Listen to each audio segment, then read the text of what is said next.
அனைவருக்கும் வணக்கம். உசேன் போல்ட் அவர்களுடைய வாழ்க்கை வரலாற்றுல 2வது பகுதி. தொடர்ந்து 2005, 2006ன்னு தொடர் தோல்விகளை அவர் சந்திச்சு இருந்தாலும், அவருடைய வாழ்க்கையில தன்னம்பிக்கையை இழந்தாரு அப்படின்னு தான் சொல்ல முடியும். இந்த போட்டிக்கு நான் உண்மையாகவே தகுதியுடையவன் தானா அப்படிங்கிற ஒரு கேள்விகள் அவருக்குள்ளார எழ ஆரம்பிச்சுச்சு. அப்போதான் அவருடைய கோச் மில்ஸ் அவருக்கு ஒரு மிக முக்கியமான விஷயத்த சொன்னாரு. நீ ஜெயிக்கிறப்போ உன்னை தூக்கி கொண்டாடுறதும், நீ தூக்குறப்போ உன்னை எட்டி உதைக்கிறதும் மக்களுடைய இயல்புதான். நீ அவங்களுக்காக ஓடாத, உனக்காக ஓடு. தடகளத்துல எப்பவுமே தேசம் 2வது பட்சம்தான். நீ உனக்காக ஒரு லட்சியத்தை உருவாக்கு, இலக்கை நோக்கி ஓட ஆரம்பி. அப்போ உன்னுடைய வெற்றி தன்னால உன்னை வந்து சேரும் அப்படின்னு அவருடைய கோச் அவருக்கு சொன்னாரு. இந்த வார்த்தைகளை கேட்ட பிறகு உசேன் போல்ட்டுக்கு புதுசா ஒரு கதவு திறந்த மாதிரி நினைவுக்கு வருது. அது மட்டும் இல்லாம சின்ன வயசுல அவர் ஓடுறதுக்கு சிக்கன் தேவைப்பட்டது. ஆனா இப்போ அவருக்கு பண தேவை இருக்கு. அப்பாவுக்கு புதிய கார், அம்மாவுக்கு வாஷிங் மிஷின், புதிய வீடு வாங்கணும் அப்படின்னு சொல்லக்கூடிய கனவோட புதிய லட்சியத்தோட ஓட ஆரம்பிக்கிறாரு. அந்த ஓட்டம் அவருக்கு இருக்கக்கூடிய பழைய தோல்விகளையும், முதுகுல இருக்கக்கூடிய பிரச்சனையையும், கால்ல ஏற்படக்கூடிய வலியையும் மூளையிலிருந்து தூக்கி எரிஞ்சிட்டு ஓடு, வேகமா ஓடு, இன்னும் உறுதியா ஓடுன்னு சொல்லி ஓட ஆரம்பிக்கிறாரு. அவருடைய கோச்சோடைய இவ்வளவு மிகப்பெரிய உந்துதலுக்கு பின்னாடி அவருடைய வாழ்க்கையில ஏற்பட்டது எல்லாமே தடத்தட மாற்றங்கள், பல பல வெற்றிகள் எல்லாமே ஒரு உத்வேக பாடலுடைய வளர்ச்சியில சட்டுன்னு அவர் முன்னேறல. ட்ராக் பை ட்ராக்கா, படிக்கட்டு பை படிக்கட்டா தான் முன்னேற ஆரம்பிச்சாரு. அவருடைய வாழ்க்கையில அவர் உச்சத்தை தொடுவதற்கு அவர் எடுத்த ஒரு மிக சிறந்த முடிவு என்னன்னா, அது வரைக்குமே 200 மீட்டர் மட்டுமே ஓடணும் அப்படின்னுட்டு அதுல மட்டுமே தன்னுடைய முழு கவனத்தை செலுத்தின உசேன் போல்ட் 100 மீட்டர்லயும் ஓடணும் அப்படின்னு கவனத்தை செலுத்த ஆரம்பிச்சாரு. இதற்கு மறுப்பு தெரிவிச்ச அவருடைய கோச் மில்ஸ், நீ 400 மீட்டர் ஓடுறதுக்கான பயிற்சியை மேற்கொள்னு சொன்னாரு. அதுக்கான பயிற்சியை பார்க்கிறப்ப இவருக்கு கண்கள் எல்லாம் கட்ட ஆரம்பிச்சிச்சு.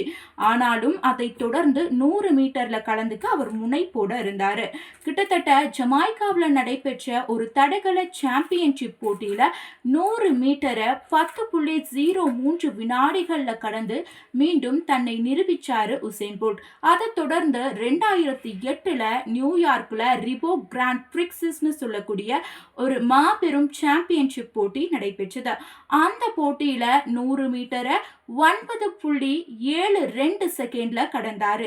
இது அவருக்கு மின்னல் வேக மனிதர், அதிவேக மனிதர் அப்படிங்கிற பட்டத்தை வாங்கி கொடுத்தது மட்டுமல்லாம உலகில் இருக்கக்கூடிய எல்லா மக்களையும் அவரை திரும்பி பார்க்க வச்சுச்சு. இதை தொடர்ந்து அதே 2008ல பெய்ஜிங்ல ஒலிம்பிக் போட்டி நடைபெற்றது. அந்த ஒலிம்பிக் போட்டியில தனக்கு போட்டியாளரா கருதினாரு அமெரிக்காவை சார்ந்த டைசன் கே அப்படிங்கிறவரை. ஆனா அவர் 100 மீட்டருடைய அரையிறுதி சுற்றில விலகிட்டாரு. இதனால இறுதி போட்டியில எந்த இறுக்கமே இல்லாம தொடர்ந்து ஓட ஆரம்பிச்சாரு. அவர் ஓடுறப்போ மிகவும் பிரவாகமா, வேகமா ஓட ஆரம்பிச்சாரு. கடைசி 10 மீட்டர்ல தான் ஜெயிக்க போறோம் அப்படிங்கிற ஒரு மிகப்பெரிய ஒரு தன்னம்பிக்கையோட 2 கைகளையும் பக்கவாட்டுல நீட்டி கொண்டாட ஆரம்பிச்சாரு. அது மட்டும் இல்லாம 9.69 செகண்ட்ல 100 மீட்டர் தூரத்தை கடந்துட்டோம் அப்படின்னு சொல்லி உலக சாதனையும் அவர் படைச்சாரு. ஒரு கைய சொர்க்கத்தை நோக்கி நீட்டிட்டு இன்னொரு கைய பக்கவாட்டுல அம்பு விடுவது போல் மடக்கி காட்டக்கூடிய ஸ்டைல் தான் அவருடைய சிக்னேச்சர் போஸா பார்க்கப்பட்டது. இது 2D வேர்ல்ட் அப்படின்னு சொல்லக்கூடிய ஒரு சிக்னேச்சர் ஸ்டெப்னு எல்லாருமே கொண்டாடினாங்க, வைரலாச்சு. இந்த போஸ் பதிக்கப்பட்ட ஆடைகள் ரொம்பவே விற்பனையாச்சு அப்படின்னு சொல்லலாம். இதை தொடர்ந்து பல போட்டிகளை அவர் சந்திச்சாரு. அது மட்டும் இல்லாம பெய்ஜிங்ல நடைபெற்றிருக்கக்கூடிய ஒலிம்பிக் போட்டியில 200 மீட்டரை 19.30 செகண்ட்ல கடந்து வந்து மைக்கேல் ஜாக்சனுடைய 12 வருட உலக சாதனையை முறியடிச்சு தான் ஒரு மிகப்பெரிய உலக சாதனையை படைச்சாரு. அது மட்டும் இல்லாம 4x100 செகண்ட்ஸ்ல 37.10 செகண்ட்ஸ்ல ஓடி வந்து ஜெயிச்சு மீண்டும் 3 தங்க பதக்கங்களையும் அவர் வென்றாரு ஒலிம்பிக்ல. இது அவருடைய மிகப்பெரிய சாதனையா பார்க்கப்பட்டது. அப்போ மீடியா இவருடைய வாயை கிளறவும் சும்மா விடல. நீங்க டைசன் தோற்று போனதால தான் நீங்க ஜெயிச்சீங்களா அப்படிங்கிற ஒரு கேள்வியை கேட்டாங்க. டைசனை நான் நிச்சயமா அடுத்த போட்டியில தோத்து போக வைப்பேன் அப்படின்னு உசேன் போல்ட் சொன்னாரு. உசேன் போல்ட் கிட்ட ஒரு மைனஸ் பாயிண்ட்டும் இருந்துச்சு. எப்படி அவர் வேகமா ஓடுவாரோ அதே மாதிரி காரும் ரொம்ப வேகமா ஓட்டுவாரு. 2009ல அவர் கார் ஓட்டிட்டு இருக்காரு. அவருடைய ஓன் கார் BMW. ஏப்ரல் மாசத்துல ஓட்டிட்டு இருக்கிறப்போ அந்த கார் தலைகீழா கவிழ்ந்துடுது. கவிழ்ந்துடுறப்போ நல்ல வேளை அதிர்ஷ்டவசமா அவருடைய கால்ல மட்டும்தான் அடிபடுது. ஆனா கால்ல சின்ன அறுவை சிகிச்சை செஞ்சுக்கிட்டு 6 வாரத்துல தொடர் பயிற்சியால திரும்பவும் 2009ல பெர்லின்ல நடைபெற்ற சாம்பியன்ஷிப் போட்டியில கலந்துக்கிறாரு. கலந்துகிட்டது மட்டும் இல்லாம டைசன் கேவ ஜெயிச்சும் காட்டுறாரு. அப்போ அவர் 9.58 செகண்ட்ல 100 மீட்டரை கடந்து தன்னுடைய உலக சாதனையே அவரே முறியடிச்சாரு. அது மட்டும் இல்லாம 200 மீட்டரை 19.19 செகண்ட்ல கடந்து இன்னொரு உலக சாதனையும் படைச்சாரு அப்படின்னே சொல்லலாம். இதை தொடர்ந்து 2010ஆம் ஆண்டு ஒரு தீர்மானத்தை கொண்டு வராங்க. அது வரைக்குமே ஒலிம்பிக் போட்டியில ஒரு முறை துப்பாக்கி சுடுதல் நடக்கிறப்போ துப்பாக்கி சுடுவதற்கு முன்னாடியே ஒரு வீரர் ஓட ஆரம்பிச்சிட்டாருன்னு சொன்னா அவருக்கு ஒரு முறை மன்னிப்பு வழங்கலாம். ஆனா அந்த மன்னிப்பு வழங்கக்கூடியதை கட் பண்ணிட்டு 2011ல ஒரு முறை ஓட ஆரம்பிச்சாலே அவருக்கு ரெட் கார்டு கொடுக்கணும்னு சொல்லப்பட்டது. 2011ஆம் ஆண்டு தென்கொரியாவில் டேகுன்னு சொல்லக்கூடிய இடத்துல மிகப்பெரிய சாம்பியன்ஷிப் நடந்துச்சு. அந்த சாம்பியன்ஷிப்ல உசேன் போல்ட் கடந்துக்கிறாரு. அப்போ 100 மீட்டருக்கான போட்டியில துப்பாக்கி சத்தம் கேட்கறதுக்கு முன்னாடியே வெடிச்சு ஓட ஆரம்பிக்கிறாரு. அப்போ அவருக்கு ரெட் கார்டு கொடுத்து இந்த போட்டியில கலந்துக்க கூடாதுன்னு விளக்கப்படுறாரு.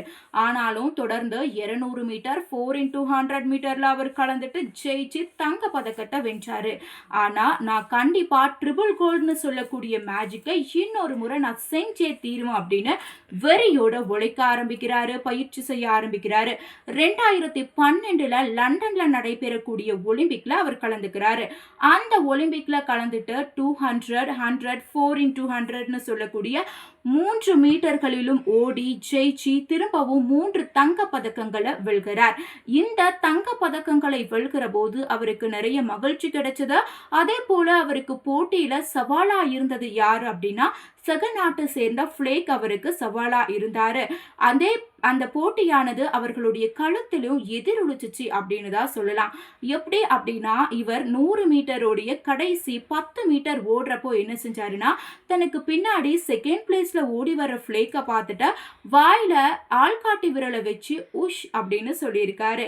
அவருடைய ஆசிரியர் மில்ஸ், நீ மட்டும் அப்படி சேட்டை பண்ணல, ஒரே ரிதமா ஓடி இருந்த அப்படின்னு சொன்னேன்னா நீ கண்டிப்பா இன்னொரு உலக சாதனை படைச்சிருப்ப அப்படின்னு அவருடைய ஆசிரியரும் சொல்லியிருக்காரு. 2017 இருந்து உசேன் ஓய்வு எடுத்துக் கொள்ளலாம். 2016ல இருக்கக்கூடிய ரியோ ஒலிம்பிக் தான் உன்னுடைய கடைசி வாய்ப்பு அப்படின்னு சொல்றப்போ கடைசி வாய்ப்புலையும் ட்ரிபிள் கோல்ட் மேட்சுக்கு நிகழ்த்தணும் அப்படின்னு சொல்லி தொடர்ந்து போராடி 3 தங்க பதக்கங்களும் வென்று அதிலும் ட்ரிபிள் கோல்ட் மேட்சுக்கு செய்யறாரு. ரொம்ப முக்கியமான விஷயம் என்ன அப்படின்னா அவருடைய உலக சாதனையை முறியடிக்கணும்னு அவரே முயற்சி செஞ்சாரு. ஆனா அவரால் அது முடியாம போச்சு. இதை தொடர்ந்து 2012ல அவர் 3 தங்க பதக்கங்களை ஒலிம்பிக்ல வென்று விட்ட பிறகு ஐம் எ லிவிங் லெஜெண்ட் அப்படின்னு சொல்லியிருக்காரு.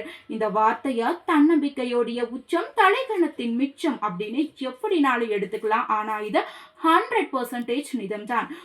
உசேன் போல்ட்டுடைய வாழ்க்கை நமக்கு பல விஷயங்களை சொல்லுது. தன்னம்பிக்கையை தளர விடாத தொடர்ந்து போராடிக்கிட்டே இரு. நிச்சயமா உனக்கான இலக்கோட போராடு. ஒரு நாள் நிச்சயமா உனக்கான வெற்றி தேடி வரும்னு சொல்லுது. தொடர்ந்து போராடுங்க, வாழ்க்கையில வெற்றி பெறுங்க. நன்றி, வணக்கம்.